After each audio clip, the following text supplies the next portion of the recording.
Quand Haïti n'est pas un pays comme les autres, c'est une terre qui a vu ses ancêtres se lever contre l'impossible.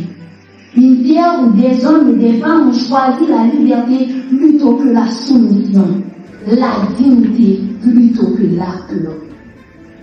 Nos ancêtres n'avaient ni richesse, ni armée puissante, mais ils avaient quelque chose de plus fort, le courage. Le courage de croire que le peuple noir pouvait être libre. Et ils ont gagné. Alors aujourd'hui, je vous pose une question. Qu'allons-nous faire de cet héritage?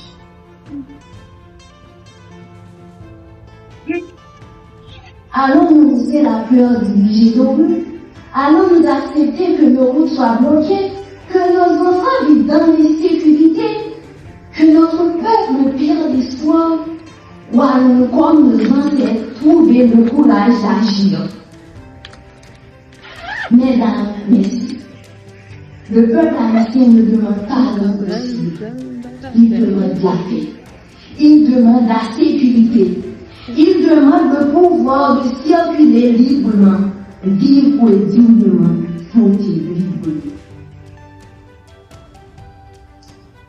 Aujourd'hui, je vous appelle non seulement comme autorité, mais comme héritier de cette nation courageuse. Et le courage de décider, et le courage de protéger, et le courage de ramener la paix. Parce que chaque jour qui passe, sans quelque chose de difficile. Moi, je suis l'histoire de Dieu. Et c'est moi qui Haïti mérite mieux. Haïti peut se relever, mais Haïti a besoin de ça. Je sais avec conviction, et je le redis, un jour il y aura la liberté en Haïti. Un jour il y aura la paix en Haïti. Un jour on vivra tranquille en Haïti. Un jour notre pays changera. Mais faisons en sorte que le sacrifice de nos ancêtres ne soit pas en vain. Faisons en sorte que la liberté qu'ils ont conquise devienne une réalité pour chaque Haïtien aujourd'hui.